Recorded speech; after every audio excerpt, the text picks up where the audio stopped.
The night air at the farm was calm, carrying the soft fragrance of fresh soil and the tender leaves that Tu Diem had been caring for with her own hands. Under the dim yellow light of the porch, Toan stood watching her. He was not just the CEO of a powerful company tonight.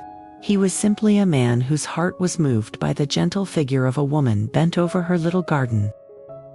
"Diem," he called softly, his voice breaking the stillness. She looked up, a shy smile lighting her tired face. For a moment, the world seemed to pause. Toan stepped closer, noticing the faint shadows of fatigue in her eyes. He remembered the way she had winced with pain the night before, and how he had pressed his fingers gently to her temples until she finally drifted into sleep. Tonight, however, her smile told him something else, a quiet strength, a gratitude she could not put into words. "The vegetables will be ready soon," she whispered, as if speaking of her small harvest was enough to chase away all the worries in her heart. Toan chuckled, his gaze warm. "And when they are, we'll celebrate. Not because of the vegetables, Diem, but because you made them grow. You're stronger than you know." The moment between them felt fragile, yet powerful, like a candle flame swaying in the breeze. It was no longer just about vegetables or the farm, it was about the invisible bond drawing them closer each day. Neither of them noticed the sound of footsteps approaching from the house. Behind the window curtains, Toan's mother stood silently, her eyes fixed on the scene outside. Something stirred inside her, an ache she had tried to ignore. She was not ready to admit it yet, but deep within, her heart was softening. This night on the farm would not end with only laughter and gentle words. It was the beginning of something fateful, something that would test every hidden wound, every unspoken fear, and every fragile hope they carried. The house was quiet after dinner. The fragrance of jasmine tea lingered in the air, mingling with the faint warmth from the kitchen. Tu Diem carefully set the teacup down, her hands trembling slightly. She was not used to this, sitting at a table with family, feeling the weight of someone else's gaze that was not full of suspicion, but of silent questions. Toan's mother sat across from her, her posture straight, her eyes sharp yet clouded with something unspoken. For months, she had guarded her son, afraid that Diem was only another shadow come to steal the happiness of her family. Yet tonight, as Diem hesitated before speaking, there was no deceit in her eyes, only sincerity, fragile as glass. "Mom, please drink some tea," Diem said softly, her voice breaking as the words slipped out. The teacup in the older woman's hand rattled. For a heartbeat, she froze, her breath caught. No one in the room moved. Toan looked at her mother, then at Diem, unsure what storm would rise next. But it was not anger. It was not rejection. Slowly, a tear rolled down the corner of his mother's eye. She tried to wipe it away quickly, almost ashamed of her own weakness, yet another tear followed. Years of fear, of pride, of silent loneliness, dissolved in that single word. Tu Diem's face turned pale. She had not planned to say it. The word had slipped from her heart, not her mind. She lowered her head, her lips trembling, afraid she had crossed a line. Then came the softest sound, a voice hoarse with emotion. "My child." Toan's mother reached out across the table, her hand resting gently over Diem's. The moment was heavy, sacred, like the opening of a door long locked. For the first time, Tu Diem felt the warmth of belonging. For the first time, Toan's mother saw not a stranger, but a daughter. And in the quiet house, with only the sound of the night wind against the windows, a family was beginning to take shape. The peace of that night did not last long. For a fleeting moment, Toan, Diem, and his mother shared something rare, something fragile, like a lantern trembling in the wind. But the world beyond their door was not ready to let them have it. The next morning, heavy knocks shattered the stillness. The sound echoed through the hallway, sharp and urgent. Diem flinched, her heart racing. Toan's mother looked toward the door, her expression tightening, as if she already knew who had come. Toan opened it. Standing outside were Diem's former in-laws, a family she had run from, the ones who once claimed her as their daughter-in-law, and who had threatened to sell her like an object when she resisted. Their eyes were cold, their voices louder than the morning air. "We've come for her," the eldest son said, his tone demanding. She belongs to our house. She left debts behind. She left her duty behind. Now she hides here, clinging to your wealth. That girl owes us, and we won't leave without her. Diem froze where she stood, her legs weak. She wanted to run, but Toan stepped in front of her, his body shielding her from their stares. His voice was calm, but steel-edged every word. She owes you nothing. She is not your possession. If you dare threaten her again under this roof, you'll answer to me. The men sneered, but the venom in their eyes faltered when Toan's mother rose from her seat. She walked slowly, each step steady, though her hand clutched the armrest for support. Her eyes burned with a fire none of them expected. Enough, she said, her voice shaking the room more than the knocks had. This house will not allow cruelty. She called me mother yesterday.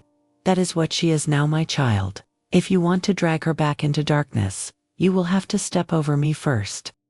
The silence that followed was suffocating. The men exchanged glances, unsure whether to press further. For years, Diem had endured alone.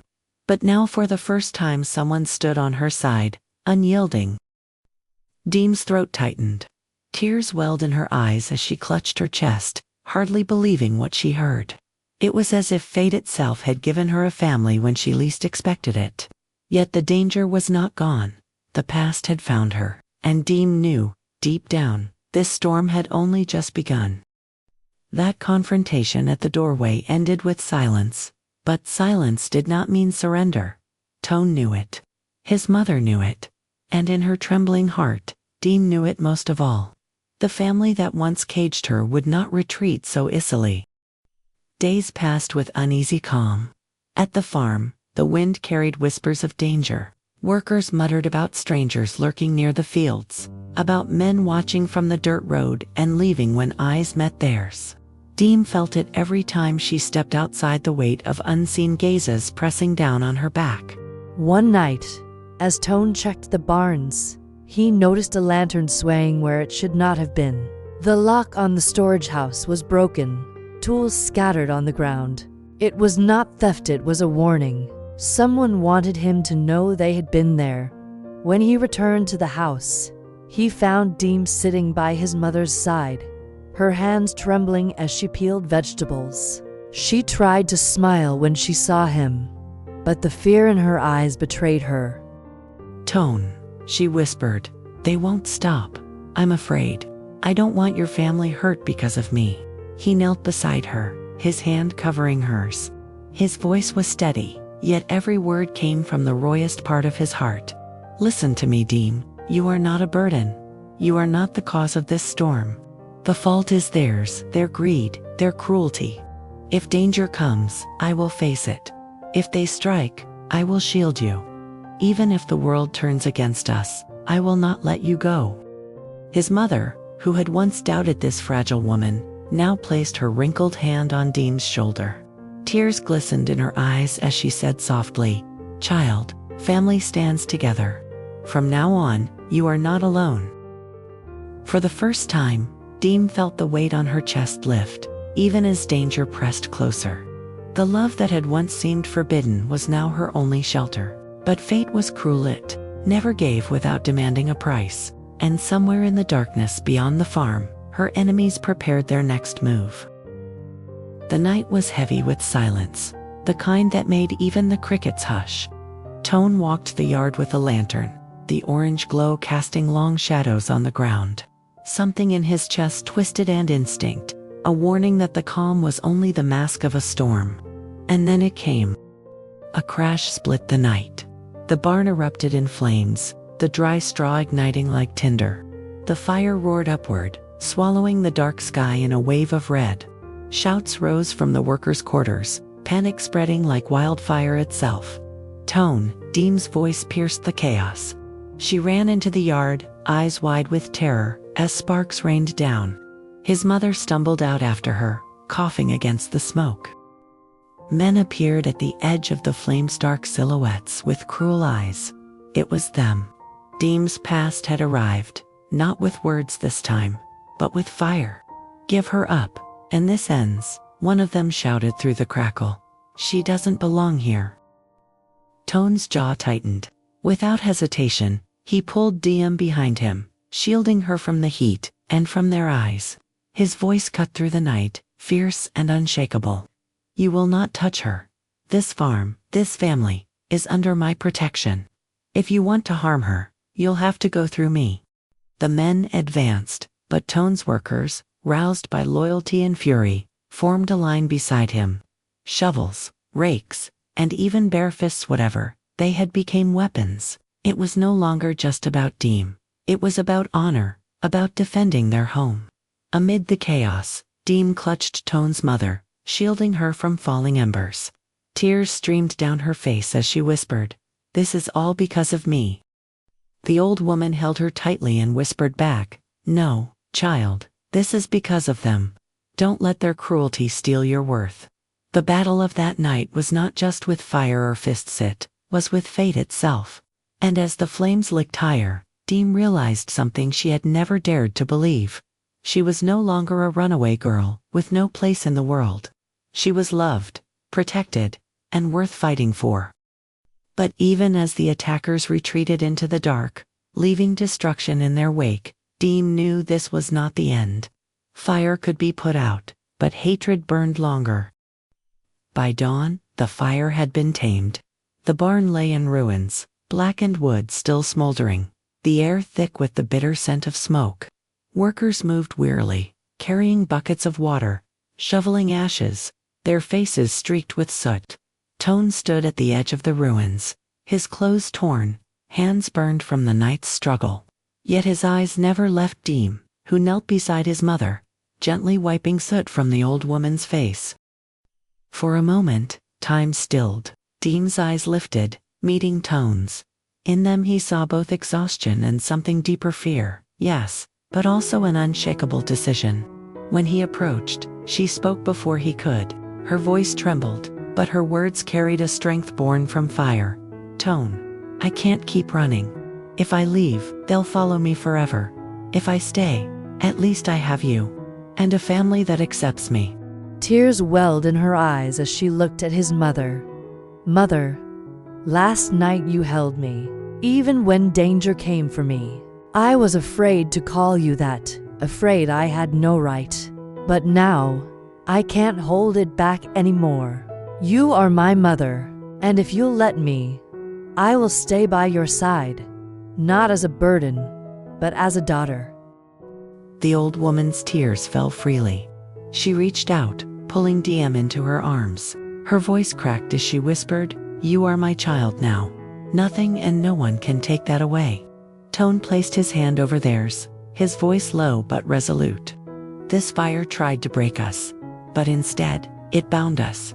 From today on, Diem, you're no longer alone. You are part of us, and I swear I will protect this bond until my last breath." The story of Toan Diem and his mother is more than a tale of hardship and fire. It is a reminder that family is not only made by blood, but also by compassion, courage, and the willingness to stand beside one another when the world turns cruel. Diem's journey was marked by fear, rejection, and betrayal. She was treated as a burden, an object to be sold and discarded. Yet in the darkest moments, she discovered something no fire could destroy: love freely given. When she finally dared to call Toan's mother Mom, it was not just a word, it was a rebirth. It was the moment when loneliness gave way to belonging. Toan's devotion showed that love is not measured by comfort or ease, but by sacrifice. He risked his life, his safety, and even his future to protect the woman he loved. His mother, once doubtful, opened her heart and chose to see Diem not as a shadow of the past, but as her own daughter. Together, they proved that the strongest families are those we build with trust and forgiveness. The lesson is simple, yet powerful. Fate may wound us, but it does not define us. What defines us is the love we choose to give, and the courage we choose to accept. Even in ashes, hope can bloom. And when we choose to hold one another with kindness, we turn strangers into family and pain into strength.